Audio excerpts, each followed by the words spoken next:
Ассаламу алейкум туугандар, кандайсыздар? Назарыңыздарда кайрадан эле Базар жок каналы. Бүгүн 20 январь 2023 жыл. Мен Бишкек шаарынын түштүк тарабы. Түштүк магистралдын жээгинен туугандар. Бул көп кабаттуу үйдүн биринчи этажынан бизнес планга ыңгайлуу жеринен 2 бөлмөлүү сатылуучу квартира көргөзмөкчүмүн. Негизинен коммерческий помещение деп койсо деле болот да, мындайларда. Кыскасы азыркы учурда үй ээлери жашашат. Биринчи болуп келүү жолун түшүндүрөйүн, андан соң азыр дагы квартира жөнүндө толугураак маалымат берем. Бул азыр бир аз эле чыгышты карай бассаңыздар Тыналиев магистраль көчөсүнүн кесилиши, бир аз эле батышты карай бассаңыздар Баха магистраль көчөсүнүн кесилиши болуп калат. Южный магистраль 77-чи даректе бул сатылуучу 2 бөлмөлүү квартирасы жайгашкан туугандар. Чоң жолдун жээги. Анан эми квартира жөнүндө айтсак, мына ушул көп кабаттуу үйдүн биринчи этажында чоң көчө тарабында жайгашкан. Сиздер бул жерге могу кошуналар сыяктуу мынакей сулуулук салону, чач тарач же болбосо гүл саткан дүкөн. Буга чейин өзү ушул райондо гүл саткан дүкөн жок болгон экен. Түрк туугандар гүл саткан дүкөн катары алабыз деп да айтышкан экен, бирок ал учурда үй ээлеринин сатуу планы жок болуптур. Азыркы учурда кээ бир себептерден улам сатып аткан учуру жана мынакей бул магистраль тарабы туугандар, могу салондун бүтөр жеринен могу баннердин башталар жерине чейин болуп калат. Негизинен бул жагынан деле эшик орнотуп, кошуналар сыяктуу кирип чыкканга эшик койсоңуздар болот экен туугандар. Мына ушул жер болуп калат. Могу терезелер. Андан ары дагы эмне маалыматы?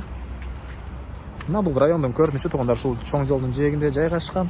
Дагы эмне айтса болот, өзүңүздөр комментарийге өз оюңуздарды жазып кетиңиздер. Мына бул жакта дагы Графский деген кондитердик дүкөн деле бар экен, кийимдер дүкөнү, мына ушундай. Эми короосуна кирип калган маалыматты берейин. Ушундай помещение издеп жүргөн туугандар, байекелер болсо бөлүшүп кетиңиздер видеону. Мынакей туугандар, бул көп кабаттуу үйүбүздүн түндүк тарабы. Бул жакта мондай кенен жай жана оң тарабында балдар ойногон аянтча. Бул жакта чакан мини поля футболный, баскетбольный жана балдар ойногон аянтча. Анан бул көп кабаттуу үйдүн трансформатору өзүнүкү бар экен туугандар. Могу тегерек четтеги кошуна домдор өчсө дагы бул көп кабаттуу үйдүкү өчпөйт. Ошондо электричестводон эч кандай проблема жок, жана ошондой эле 3 фаза бар. Сиздер кирип эле биринчи, экинчи подъездден киресиздер. Киргенде биринчи этажда сатылуучу 2 бөлмөлүү квартирабыз жайгашкан. Мынакей туугандар, бул сатылуучу квартирабыздын кире бериши. Так. Мынакей долдар, обой, потолок гипсокартон жана түзөлүп өтсөк калган бөлмөлөргө сол тарапка карай кирсек, кухня жайгашкан. Кайсы жактан көргөзсөм, биринчи оң тараптан көргөзүп баштай берейин. Анан дагы бир жакшы жери, ажаткана өзүнчө, душ, ванна өзүнчө бөлмөдө жайгашкан туугандар. Мынакей. Бул жакта бир бөлмө. Мынакей. Зал экен бул жагы. Дуалдар, обой, потолок гипсокартон, полдор. Полдор. Линолеум саундтырлы тарабы жаштан болгон жай, ламинат бекен. Кыскасы стяжка эмес туугандар. Утеплять этилген деп атат эле үй ээси. Утеплять этилип, теплый полу бар экен. Буякта теплый пол бар жана отопление, ондай батареялар орнотулган. Электрический отопление туугандар. Анан бул жерде деле ложа, балкон дейтпи, ичинде дейт эле. Жанакы көчө тарабынан орнотулган. Кааласаңыздар ушул жактан эшик орнотуп, жана видеонун башында айткандай, бир нотариус же болбосо ошо сыяктуу бир чач тарач, гүл саткан дүкөн ачсаңыздар деле болгудай. Дагы жол кайталап кете берейин. Чоң бул Южный магистраль көчөсүнүн жээгинде жайгашкан туугандар. Андан ары коммуникация боюнча айтсак, суусу свети бар, центральный канализация бар, отопление теплый пол, водяной жана электрический мондай отоплениялар, мондай батареялар орнотулган. Андан кийинки бөлмөбүз бул жакта душ, ванна. жалпысынан бул 2 бөлмөлүү квартирабыз 65 квадрат метр.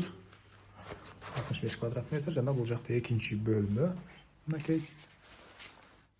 Ар бир бөлмөгө кирсеңиздер эле мондай балкондору бар туугандар. Азыр тетрадьты ачып алайынчы. Мынакей. Ар бир бөлмөдө мондай балкондору бар. Жалпысынан 65 квадрат метр. Бул түндүк тараптагы балкону. Бул жерден балдар ойногон аянтча кенен көрүнүп турат. Андан ары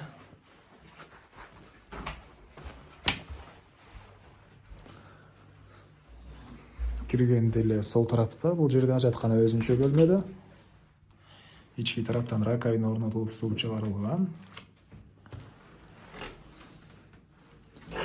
Бул жерде монтип сүрүп ачып жаткан эшик. Бир аз болсо да могу жер эконом болот экен. Бул жакта кухня жайгашкан. Ички тараптан раковина орнотулуп суу чыгарылды. Анан айта кетчү нерсе туугандар, электр энергиясы 3 фазалуу, отопленияга деле, тамак бышырган плиталарга деле, дагы бир чачтара чачасыздарбы, же ошол сыяктуу бир ишкердик кылам десеңиздер, кандайдыр аппарат койсоңуздар, ал нерсеге да кенен жетет. 3 фазалуу электр энергиясы. Бул кухнядан деле дагы бир мондай балконго чыгып кете аласыздар. Ушундай. Так, айтылбаган эмне маалымат. Документи биринчи хозяин экен, үй ээлери. Биринчи хозяин. Эч кандай документте проблемалар жок. Мектеп, садикте тегеректе бар. Шаардын түштүк тарабы. Абасы башка райондорго караганда кичине тазараак райондордун бири. Ушундай. Баасы $88,000 сүйлөшүү болот. Ээсинин номери менен экранга ээси деп жазып коем туугандар. Звонок кылып сүйлөшүп көрүңүздөр, сүйлөшүү болот. Анан достор менен, группалар менен бул видеону бөлүшсөңүздөр, сиздер мага үй ээсине чоң жардам берген болосуздар. Анда эмесе мен сиздер менен коштошом. Кийинки чыгарышка чейин саламатта калыңыздар.